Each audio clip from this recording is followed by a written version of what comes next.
Aprendices, buenas noches. Reciban un cordial saludo. Bienvenidos a la última sesión de nuestra competencia de cultura física.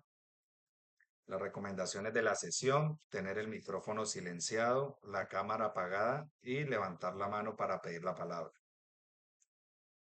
La agenda es la siguiente. Primero, saludo por parte del instructor. Segundo, generalidades de la competencia. Tercero, explicación de actividades y evidencias a entregar. Cuarto, explicación de los temas de aprendizaje. Quinto, preguntas o comentarios. Y sexto, conclusiones y cierre de la sesión. Antes de ir al tema de aprendizaje, vamos a revisar el cronograma de actividades. Para esta semana, la evidencia es una evidencia de producto y el resultado a alcanzar es el 230-10-15-07-04.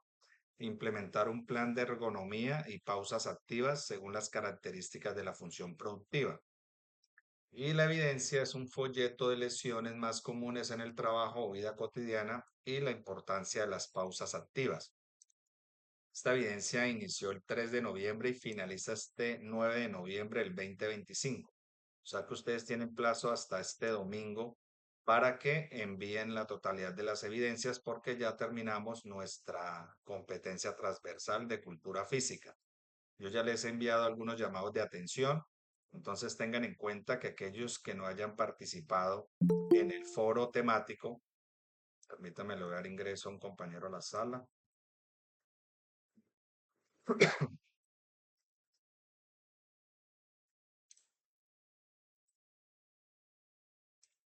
Entonces, aquellos que no hayan enviado el foro o ha participado en el foro, pues tienen plazo también hasta este domingo. Recuerden que deben participar y realizar un comentario crítico reflexivo a la intervención que haya realizado otro compañero. Algunos solamente respondieron las preguntas participando en el foro y no le hicieron el comentario crítico reflexivo a la intervención del compañero, entonces la evidencia se le calificó en D. Entonces tengan en cuenta que deben hacer también esa intervención. La segunda evidencia, que es una evidencia en grupo, la pueden hacer en grupos, que es una infografía sobre estilos de vida saludable. Y la evidencia de la semana pasada, que es una ficha antropométrica de valoración de la condición física, también es una evidencia que la pueden realizar en grupo. Pasamos a hacer un recorrido por la plataforma. Yo estoy en el rol aprendiz para que ustedes puedan visualizar mi pantalla como si estuvieran en sus propias plataformas. Recuerden que los tecnólogos en gestión agroempresarial, nuestra evidencia se encuentra en la fase 4 de evaluación, actividad de proyecto número 4. Ahí encontramos el material de formación, que es el que hemos visto durante las sesiones anteriores, que es actividad física y hábitos de vida saludable. Ahora socializamos el tema. La guía de aprendizaje es la guía de aprendizaje número 8, perdón, gestión agroempresarial es la guía de aprendizaje número 9, ya la vamos a socializar. Y ahí encontramos las actividades de nuestra competencia: el foro temático, infografía, ficha antropométrica y el folleto de lesiones más comunes en el trabajo, vida cotidiana y la importancia de las pausas activas, que es la evidencia de esta semana.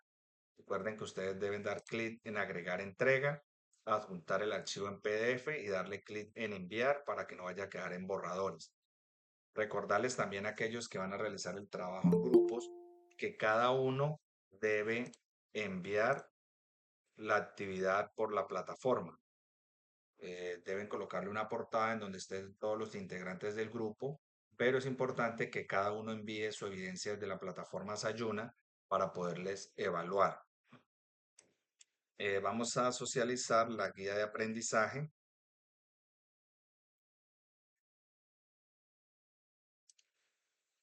La guía de aprendizaje vamos a filtrarla por folleto para mirar primero la actividad de aprendizaje, que es identificar la higiene postural y pausas activas correctas en el desempeño del área ocupacional de acuerdo con la naturaleza de la función productiva. Deben hacer la lectura de la guía, tiene una duración de 12 horas.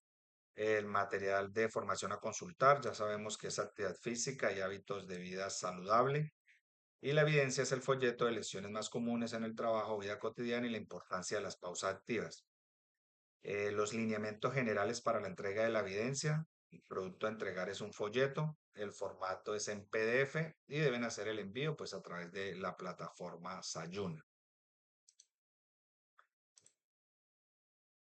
En el material de formación vamos a ir al cuarto tema. Recuerden que para el foro miramos el tema de psicomotricidad, para la infografía fue nutrición e higiene y para la ficha antropométrica el tema fue adecuación física para la vida.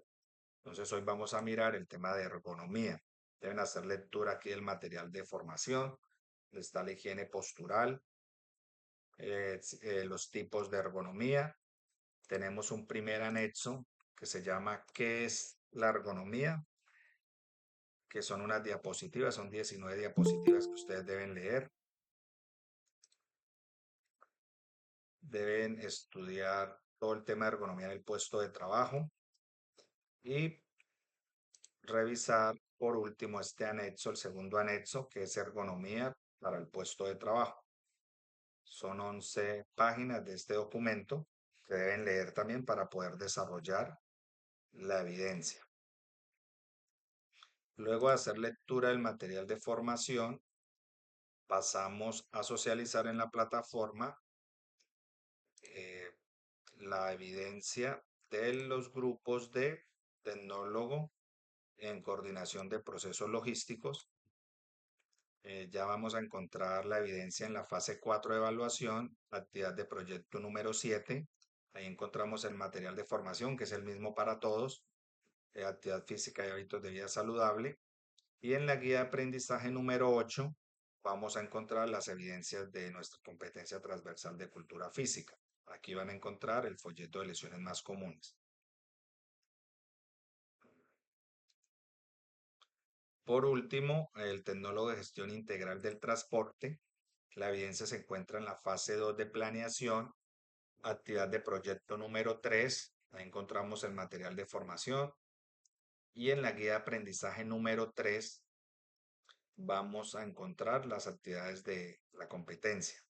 Aquí tenemos las 4 actividades y la del folleto de lesiones, que es la actividad para esta semana. Recordarles, muchachos, que tienen plazo hasta este domingo 9 para que todos se pongan al día con todas las evidencias de la competencia de cultura física. Ahora sí pasamos a la explicación del tema de aprendizaje, donde vamos a hablar de la ergonomía, que es un área de la seguridad y salud en el trabajo. Por eso tenemos en esta diapositiva la definición que nos da la Ley 1562 del 2012 sobre seguridad y salud en el trabajo, lo que anteriormente se llamaba salud ocupacional. Entonces, debemos saber que la Ley 1562 del 2012 modificó todo el Sistema General de Riesgos Profesionales a riesgos laborales y nos da esta definición en donde la seguridad y salud en el trabajo es una disciplina que trata de la prevención de tanto de lesiones como de enfermedades. Cuando hablamos de lesiones, hablamos de accidentes de trabajo y de enfermedades, tanto enfermedades de origen común como de origen laboral. En las sesiones anteriores hablábamos sobre las enfermedades de origen común, que las estudia el área de la medicina preventiva, que se encarga del diagnóstico, prevención y control de enfermedades de origen común. Pero ahora vamos a hablar de la medicina del trabajo, que se encarga es del diagnóstico, prevención y control de enfermedades de origen laboral, que todo lo que tiene que ver con las enfermedades musculoesqueléticas, como las diferentes tendinitis, epicondilitis, hasta el síndrome del túnel del carpo, son consideradas enfermedades de origen laboral y están en una tabla de enfermedades laborales que expide el Ministerio del Trabajo. En este caso, expidió en el 2014 el decreto 1477, estableciendo esa tabla en donde todas las enfermedades que aparecen ahí son enfermedades laborales directas. Ahora vamos a revisar también ese decreto para que miremos algunos tipos de enfermedades que ustedes se pueden basar para desarrollar su evidencia, que es ese folleto de lesiones más comunes. Y al final vamos a mirar todo lo relacionado a las pausas activas. Entonces nos vamos a enfocar en enfermedades de origen laboral.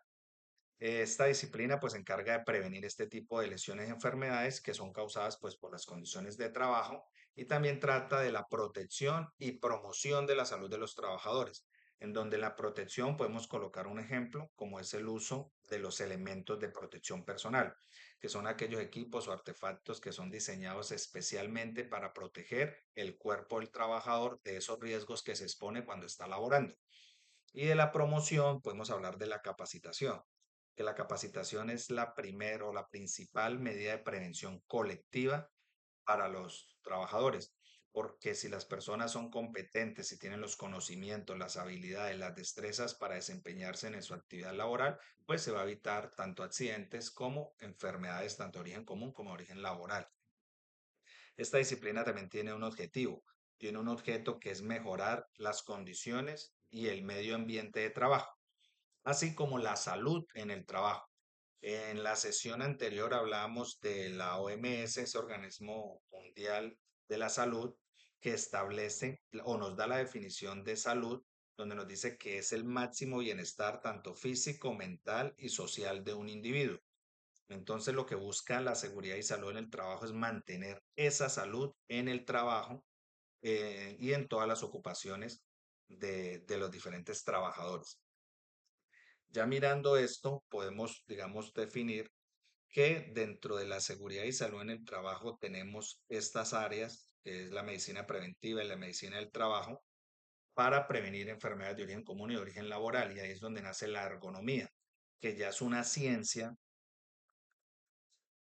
que nos ayuda o la premisa es adaptar la máquina al hombre y la podemos definir etimológicamente.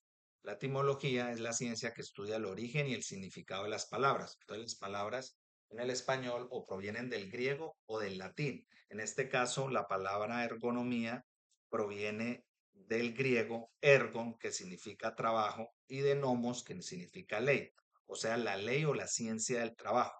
O sea, la ergonomía es una disciplina que ahora se aplique, digamos, a todos los aspectos de la actividad humana con las máquinas, donde la premisa, como les decía, es adaptar la máquina al hombre y no el hombre a la máquina. Podemos colocar un ejemplo, como miramos aquí en la imagen, como lo es la silla ergonómica, que en términos generales es aquella que puede ser regulada, digamos, para las características del trabajador y se adapta a la fisionomía del cuerpo del trabajador para obtener pues una postura cómoda y saludable y evitar enfermedades musculoesqueléticas. Ahí vamos a evitar todas las lumbalgias, cervicalgias, eh, problemas, todo lo que tiene que ver con la higiene postural que vamos a mirar ahora más adelante. Bueno, dentro del material de formación también nos da una definición, que es la disciplina que se encarga del diseño de los lugares de trabajo, herramientas y tareas, de modo que coincidan con las características fisiológicas, o sea, el funcionamiento del cuerpo, anatómicas, o sea, de las partes del cuerpo, y psicológicas, y las capacidades de los trabajadores que se verán involucrados. Para esto nosotros debemos tener una buena higiene postural. Entonces vamos a mirar la definición de postura, que es la posición que el cuerpo adopta en el espacio, mantenida por la contracción muscular. Y nosotros, pues obviamente en el trabajo debemos adoptar una postura adecuada, la cual nos va a permitir realizar pues las tareas habituales, laborales y recreo deportivas de una manera segura, previniendo lesiones, dolores musculares y enfermedades.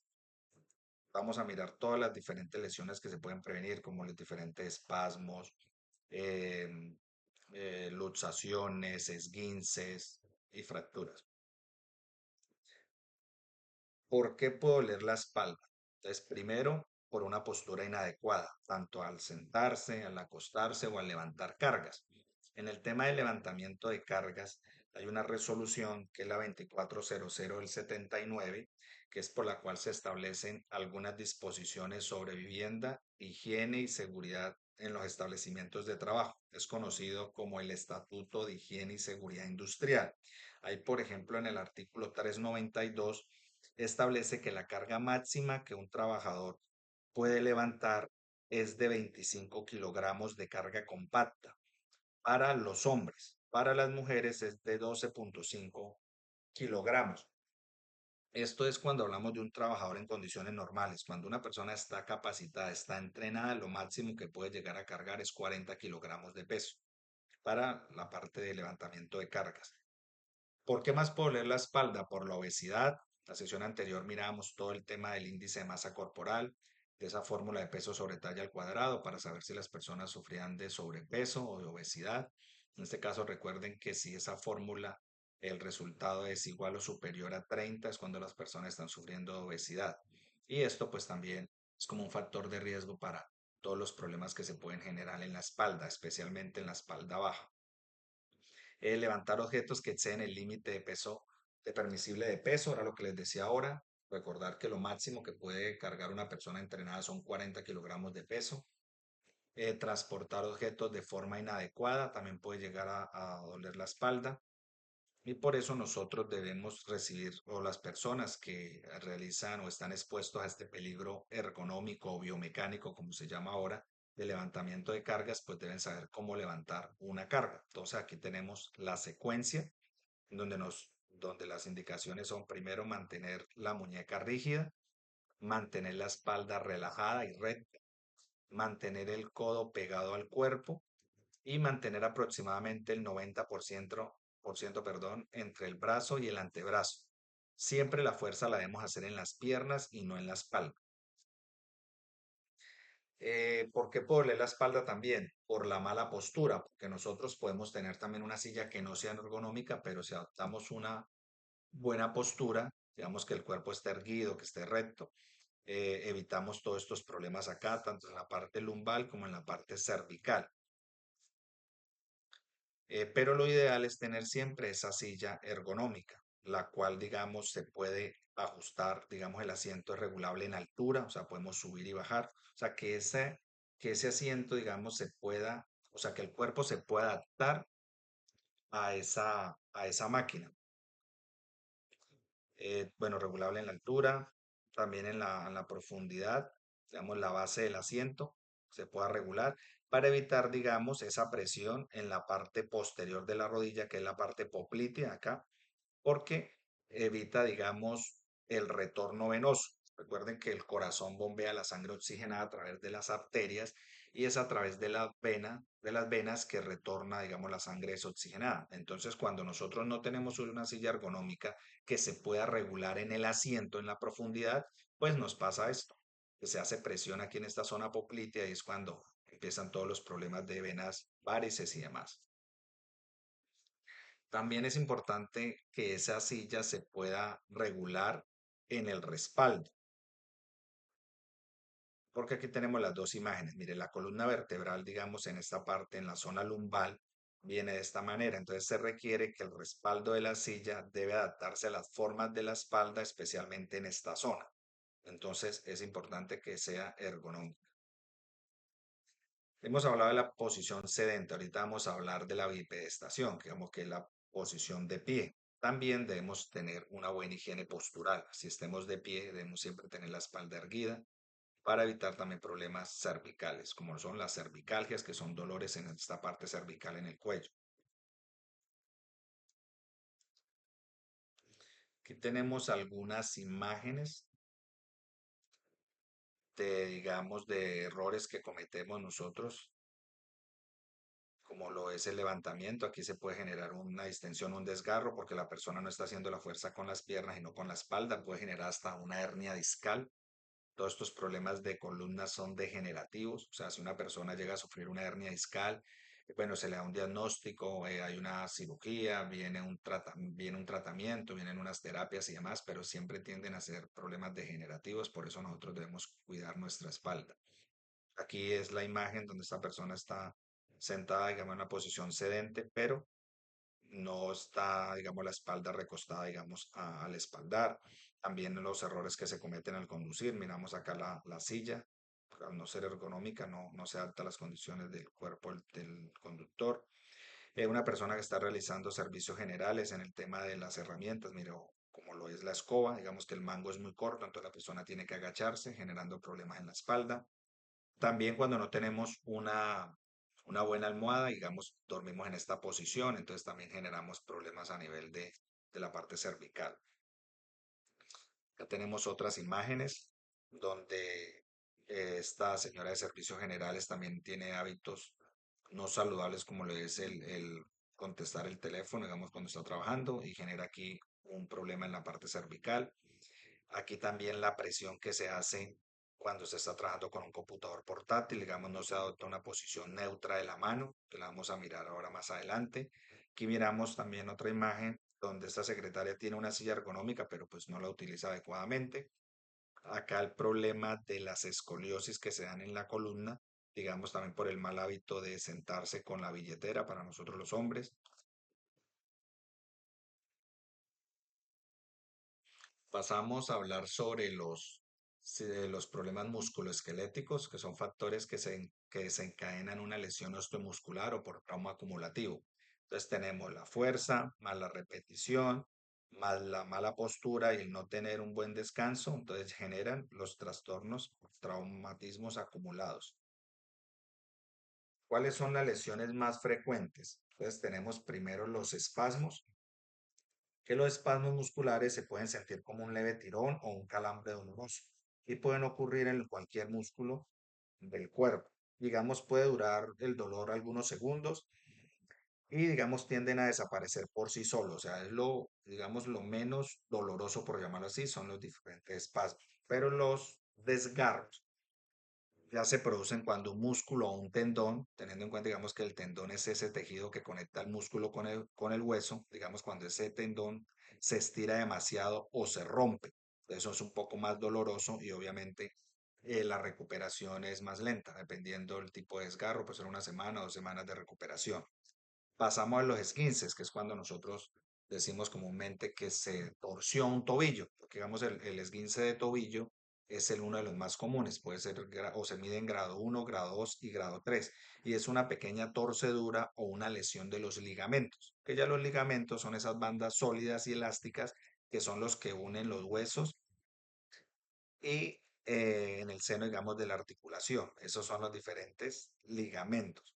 Entonces el esguince, como le digo, se puede tratar, no hay necesidad, digamos, de ir, bueno, como algunas personas buscan un sobandero y demás, no se debe hacer porque el esguince hay una gran inflamación y nosotros tendemos a mirar, digamos, el tobillo que digamos que se luxó, pero en el esguince simplemente es una inflamación, entonces no tenemos que ir a ningún sobandero, sí podemos ir al médico general o que nos envíe al ortopedista para que nos valore y nos pueda enviar, digamos, a realizar terapias, que sí es importante realizar terapias, tomar analgésicos y demás para disminuir esa inflamación, pero es importante no ir a ningún sobandero ni nada en el tema de los esguinces. Ya digamos una luxación sí es más dolorosa porque es cuando se separa la articulación. Ahí sí, digamos, si hay una luxación de hombro, a veces hasta los mismos ortopedistas recomiendan, digamos, ir usted donde un sobandero para que, como decimos en el argot popular, que le encaje la articulación. Ahí sí, cuando hay una luxación más, ¿no? Cuando hay un esguince. Las tendinitis, digamos, todas las palabras terminadas en itis son inflamaciones. Entonces, las tendinitis son la inflamación de los tendones. Tenemos las lumbalgias, que son todos los dolores a nivel de la zona lumbar. Acá miramos en la que es en la parte baja de la espalda. Y las hernias discales, como les decía, que son más dolorosas y que se requiere una intervención quirúrgica, se da especialmente por los malos o los sobreesfuerzos cuando levantamos cargas. Entonces es importante tener en cuenta lo que nos dice la resolución 2400 del 79, donde se establecen unos pesos, los pesos o el peso permisible, digamos, tanto para los hombres como para las mujeres. Recordar que para los hombres es de 12,5, digamos, una persona que no está entrenada, una persona normal, y las mujeres, perdón, los hombres 25 kilogramos y las mujeres 12,5 kilogramos. Ya una persona entrenada, un hombre entrenado, sí puede levantar máximo hasta 40 kilogramos de peso.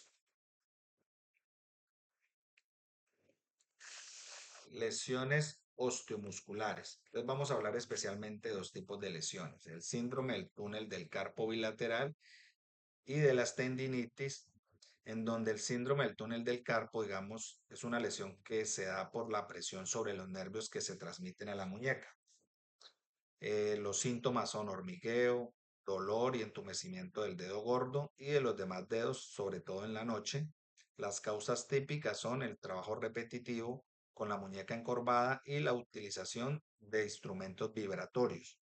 Las tendinitis, pues, son inflamación de la zona en que se unen el músculo y el tendón. Los síntomas son dolor, inflamación y enrojecimiento de la mano, la muñeca y o el antebrazo y dificultad para utilizar la mano. Causas típicas, los movimientos repetitivos.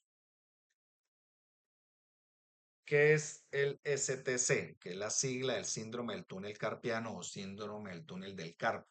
que es una dolencia que es provocada por la inflamación y la presión en el interior del túnel formado por el carpo y el ligamento carpiano transverso de la muñeca. Aquí tenemos la imagen, digamos, de la muñeca, en donde aquí en la mitad de color amarillo tenemos el nervio mediano, que es el que produce ese dolor, ese hormigueo en la mano debido a la presión que se le hace acá a la muñeca a este ligamento transverso del carpo. Entonces él es el que presiona este nervio y es el que genera la enfermedad, que es muy común, digamos, en las personas que manejamos un computador o realizar esos movimientos repetitivos de los miembros superiores. Es por eso la importancia de utilizar el mouse ergonómico, así como ya hablamos de la silla ergonómica, también aquí hablamos del mouse ergonómico, porque este mouse nos facilita tener una postura neutra, o sea, que la articulación esté alineada, como está aquí en la imagen, y no de esta forma, en donde hay una postura forzada y hay una extensión de la muñeca. Entonces aquí es donde se le hace la presión a ese nervio mediano, que es el que genera la enfermedad. Síntomas. Primero, hormigueo que va haciéndose insoportable, llegando incluso al dolor, entumecimiento en la mano afectada y dificultad para agarrar objetos. Entonces, hay un adormecimiento, un cosquilleo en los dedos, aquí especialmente en la parte distal de los dedos. Pues aquí se divide en la parte distal, medial y próxima. También hay una debilidad del pulgar, digamos al pellizcar, y sensación de hinchazón de la mano y dolor inexplicable, especialmente, digamos, en las noches. Por eso es importante la prevención con el tema de las pausas activas que vamos a mirar al final. El diagnóstico. Hemos hablado de que la medicina del trabajo pues se encarga del diagnóstico, prevención y control de enfermedades de origen laboral. El síndrome del túnel del carpo es una enfermedad de origen laboral y tenemos algunos test principales para hacer el diagnóstico. Digamos, un médico general, digamos, si usted tiene la presunción de que tiene la enfermedad del síndrome del túnel del carpo, usted puede ir al médico general y él le realiza cualquiera de estos test, que es el test de Tinel y el test de Fallen. Son dos pruebas. El test de Fallen, digamos, consiste en mantener la muñeca en flexión forzada durante un minuto, como está en la imagen. Ustedes lo pueden hacer ahí en donde colocan la muñeca en flexión forzada y esperan un minuto. Si luego del minuto ustedes sienten un hormigueo en las manos, quiere decir que de manera incipiente les puede estar iniciando la enfermedad. Lo mismo con el test de Tinel, como está en la imagen inferior izquierda, en donde consiste en percutir de forma suave con los dedos, digamos, medio e índice, digamos, es golpear, o sea, hacer percusión ahí en la parte o en la zona del tendón palmar para provocar hormigueos y detectar si hay inflamación, pues en ese nervio mediano. Entonces, si usted se golpea ahí y siente como unos leves corrientazos que pasan y un hormigueo, también quiere decir que de manera incipiente está iniciando la enfermedad.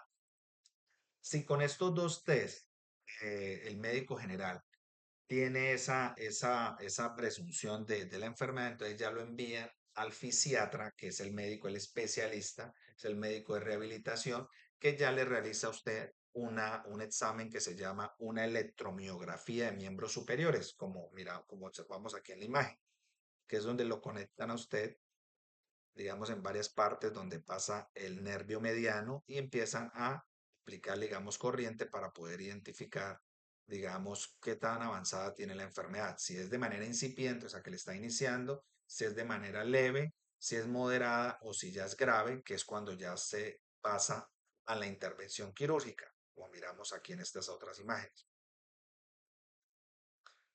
Entonces, los casos más graves se deben someter a cirugía. Si hay inflamación, digamos, la aplicación de compresas tibias pueden ayudar a reducir la inflamación. Posiciones que causan este síndrome del túnel del carpo. Entonces decíamos que tener una postura forzada, digamos, de la muñeca y hacerle presión a la muñeca, que obviamente vamos a presionar ese nervio mediano. Entonces, ¿cómo nosotros debemos manipular el teclado del computador? Como está aquí en la imagen, teniendo las manos rectas, no así a los lados, ni encorvadas, y no hacerle presión a la muñeca, como hacerlo de esta manera, que tener la posición de una forma neutra. Y eso nos ayuda pues tanto el teclado ergonómico, también el mouse ergonómico, como lo tenemos aquí en esta imagen. No debemos hacerle presión, sino de tener la mano en una posición neutra. Así no sea el mouse ergonómico como está en esta imagen, pero si nosotros tenemos la mano en una posición neutra, pues evitamos este síndrome. Permítame, le voy a dar ingreso a la sala a un compañero. Bueno, muchachos, tenemos preguntas, dudas, inquietudes hasta el momento.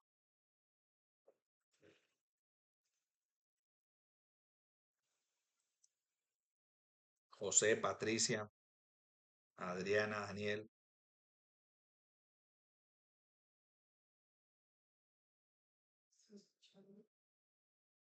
Muchachos, ¿sí me escuchan? Sí, profesor, no tengo ninguna duda. Ah, bueno, listo. Entonces continuamos.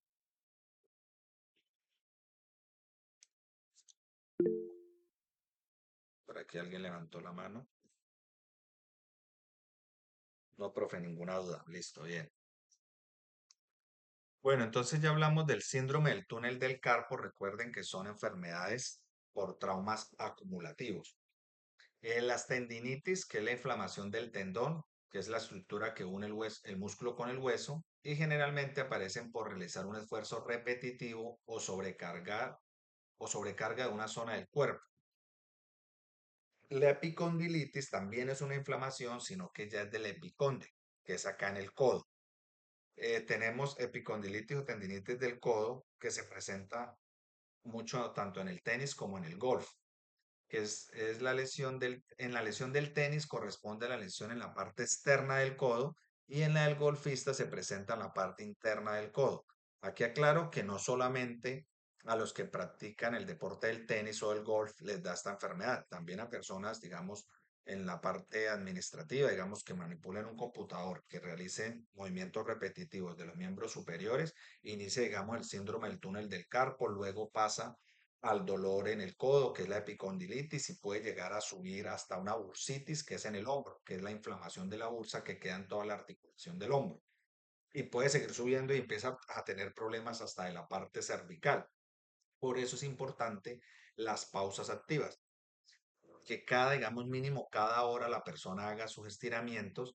Hay unas pausas activas a nivel general, como las vamos a mirar al final, pero si nosotros ya sabemos o tenemos conocimiento de esta enfermedad, que la tenemos de manera incipiente, de manera leve, pues debemos realizar ya unas pausas activas específicas para, digamos, del síndrome del túnel del carpo o específicas para la epicondilitis para obviamente prevenir esta enfermedad y no tener que llegar a la cirugía, en donde en la mayoría de los casos, digamos, las personas siguen presentando los mismos síntomas o más elevados, digamos, ya se le duermen más las manos y especialmente se pierde mucha fuerza muscular, o sea, a las personas se le caen los objetos de las manos porque pierden fuerza, digamos, a nivel de sus miembros superiores. Hablando de la epicondilitis, pues los síntomas son dolor, inflamación, debilidad muscular, que era lo que hablaba ahora, y pérdida de la funcionabilidad. Pasamos entonces a las pausas activas, que son aquellas actividades que rompen durante diferentes momentos la monotonía del trabajo y pretende descansar en un periodo de tiempo muy corto aquellos músculos o zonas que tienden principalmente a tensionarse debido a la actividad realizada. Entonces aquí tenemos unas pausas activas a nivel general, digamos, para la parte administrativa. ¿Por qué lo enfocamos en la parte administrativa? Porque pues nosotros en ese momento, digamos, ustedes son aprendices y es de manera virtual y pues el trabajo es en el computador. Pero también hay pausas activas para personas que, digamos, trabajan en bipedestación, o sea, de pie, digamos, 8 horas diarias, 40 horas semanales de pie, digamos, realizando, digamos, sus actividades habituales del trabajo. Pero aquí en la parte administrativa podemos realizar este tipo de pausas que tenemos acá. Entonces, la primera en la silla, digamos, la persona sentada puede llegar a estirar, unir las manos, los dedos de las manos y estirarlas llevándolas al frente, está haciendo un estiramiento de 10 a 20 segundos. Mínimo debe ser 10 segundos, máximo 20. Y se puede hacer 2 repeticiones. Segundo ejercicio, digamos, la persona se pone de pie, coge la mano derecha, la mano izquierda y las lleva hacia arriba, haciéndole presión. también de 10 a 15 segundos y también se puede intercambiar las manos y hacer también 2 repeticiones de 10 a 15 segundos. El tercero, llevamos la mano derecha en medio de los omóplatos, sigamos con la mano izquierda, le hacemos presión al codo. Luego también podemos cambiar y el tiempo es de 10 a 15 segundos cada lado y podemos también hacer 2 repeticiones. En el cuarto ejercicio, llevamos la mano derecha cogiendo la mano izquierda hacia arriba, haciéndole presión de 10 a 20 segundos. También podemos repetir 2 veces. En el quinto ejercicio, también la persona se coloca de pie y llevamos los hombros hacia arriba y sostenemos durante de 3 a 5 segundos. Esto sí lo vamos a repetir 3 veces. El ejercicio número 6, llevamos la mano izquierda y con la mano derecha le hacemos presión hacia atrás, como está en la imagen. También duramos de 10 a 15 segundos. Cada brazo sabemos intercambiar. Podemos también hacer mínimo dos repeticiones. La séptima, entonces vamos a colocar las manos en esta posición, haciéndole presión. Tenemos o mantenemos durante 10 segundos. Luego llevamos las manos hacia abajo durante 10 segundos en la misma posición. El noveno ejercicio, también la persona sentada. Vamos a alternar, digamos, levantar la mano derecha y la mano izquierda la llevamos hacia abajo. Luego cambiamos. También sostenemos de 8 a 10 segundos cada lado. En el ejercicio número 10, entonces podemos colocar la pierna izquierda por encima de la derecha y le vamos a hacer presión girando el tronco. También sostenemos de 8 a 10 segundos cada lado. En el antepenúltimo ejercicio, digamos, la persona sentada, podemos llevar las manos a la cintura y teniendo la espalda recta, hacemos presión ahí en la cintura, mantenemos durante 10 a 15 segundos, repetimos 2 veces y por último, la persona se puede colocar de pie y sacudir las manos durante 8 a 10 segundos. Entonces, como les digo, estas son algunas pausas activas generales para la parte administrativa. Como les digo, si usted ya sufre una epicondilitis, pues lo ideal es ir al médico general que lo envíe al ortopedista y el ortopedista lo va a enviar al fisioterapeuta para que realice, digamos, terapias específicas para la epicondilitis y ese fisioterapeuta, que es el experto, le va a enviar unas pausas activas específicas para epicondilitis. ¿Listo? No debemos nosotros pues, hacer a nivel general ni buscar por internet, sino que debemos siempre acudir al especialista. Listo, muchachos. ¿Preguntas o comentarios?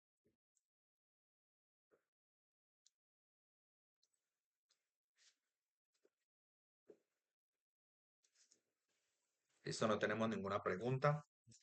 Entonces, muchachos, pasamos a las conclusiones y cierre de la sesión. Entonces, ¿qué debemos tener en cuenta? Que primero, esta es nuestra última sesión, que la competencia inició el 13 de octubre y finaliza este domingo 9 de noviembre. Entonces, hasta este día tienen ustedes plazo para enviar esta evidencia, que es un folleto de lesiones más comunes en el trabajo o vida cotidiana y la importancia de las pausas activas, que aquellos que deben todavía evidencias como el foro temático, la infografía, la ficha antropométrica, tienen habilitadas las evidencias hasta este domingo 9 de noviembre. Entonces, para que lo tengan en cuenta, muchachos, y se pongan al día. Eh, dentro de, dentro de la competencia, nosotros mirábamos 4 temas, ¿no? Miramos psicomotricidad, miramos el tema de la adecuación física para la vida, nutrición e higiene, y este tema fue sobre la ergonomía, donde la premisa de la ergonomía pues, es adaptar la máquina al hombre, en donde juega un papel importante pues la seguridad y salud en el trabajo, porque la ergonomía es un área de la seguridad y salud en el trabajo, así como la medicina preventiva, que se encarga del diagnóstico, prevención y control de enfermedades de origen común, la medicina del trabajo, que se encarga del diagnóstico, prevención y control de enfermedades de origen laboral, como lo son el síndrome del túnel del carpo, como lo es la epicondilitis, las diferentes tendinitis, que dentro de las actividades, digamos, que se tienen habituales en el trabajo o las lesiones más frecuentes pueden llegar a ser espasmos,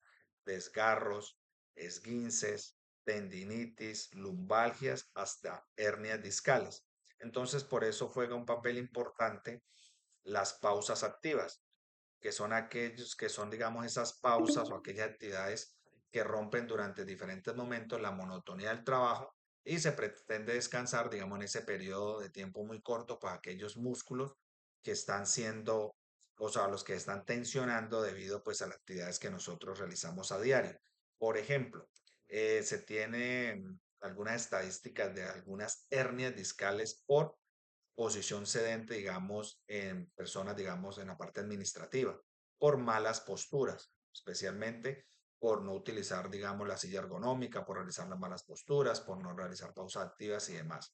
Entonces, muchachos, invitarlos a que siempre nosotros tengamos en cuenta la seguridad y salud en el trabajo y a prevenir este tipo de enfermedades realizando pues las pausas activas. La actividad de ustedes, como es un folleto de lesiones más comunes, debemos revisar el decreto, que les decía, el decreto 1477 del 2014, que es donde está la tabla de enfermedades laborales. Vamos a buscarlo acá rápido. Decreto 1477 del 2014. Y les digo en qué parte ustedes pueden buscar más lesiones fuera de las tres que miramos. Descargar en PDF. Aquí tenemos el decreto. Nosotros debemos ir a la parte, al decreto 1477 del 2014. Acá está.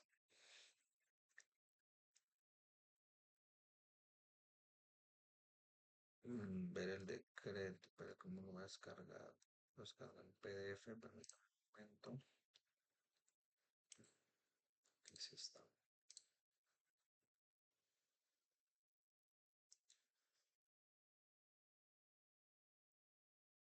Aquí sí está completo.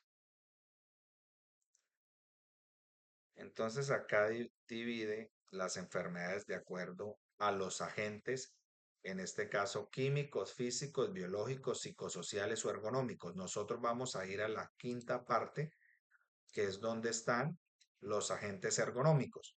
Entonces, aquí nos van a aparecer el factor de riesgo, que así se llamaba en ese tiempo, en el 2014, hoy hablamos es de peligros, identificamos peligros, evaluamos y valoramos riesgos.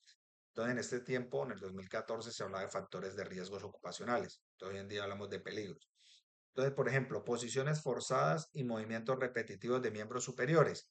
Aparecen las ocupaciones y las industrias, digamos como ensambladores de autos, pintores, torneros, operadores de presión, mecánicos, o sea, todas aquellas actividades laborales que involucren posiciones forzadas y movimientos repetitivos de miembros superiores. Y acá aparecen las enfermedades, ¿listo? Como trastornos del plexo braquial, síndrome del canal del Bullón, lesión del nervio cubital, o sea, hay cualquier cantidad de enfermedades y aparece el peligro al que están expuestos, que son ergonómicos. Hoy en día también se llaman, o los conocemos en algunas literaturas como biomecánicos. Entonces, muchachos, ustedes revisan este decreto y aparecen cualquier cantidad de enfermedades musculoesqueléticas, mire, bursitis de las manos, que son inflamaciones de la bolsa de la mano, eh, lesiones de hombro, síndrome supraespinoso, tendinitis bicipital, bueno, aquí hay cualquier cantidad de lesiones, epicondilitis media, mire el codo del golfista, epicondilitis lateral, trastornos discocervical con mielopatía, bueno, aquí aparecen ustedes muchachos para que lean y puedan desarrollar su evidencia del folleto de las lesiones más comunes y la importancia de las pausas activas. Listo, muchachos, con eso damos por terminada la sesión. Tengan en cuenta o recuerden que para resolver dudas e inquietudes nos podemos conectar los viernes de 8 a 9 de la mañana a través de la herramienta de Google Meet. Aquí está el enlace. También si tienen alguna duda me pueden llamar a mi número celular, que es el 310-805-2655, o me pueden escribir también a mi número de WhatsApp, que es el mismo número de celular, o escribirme al correo electrónico que es caolaya@sena.edu.co, o escribirme a través de la plataforma Sayuna y en el chat. También me pueden escribir si tienen alguna duda, alguna inquietud. Muchachos, agradecerles por su participación. Que tengan buena noche y que Dios los bendiga.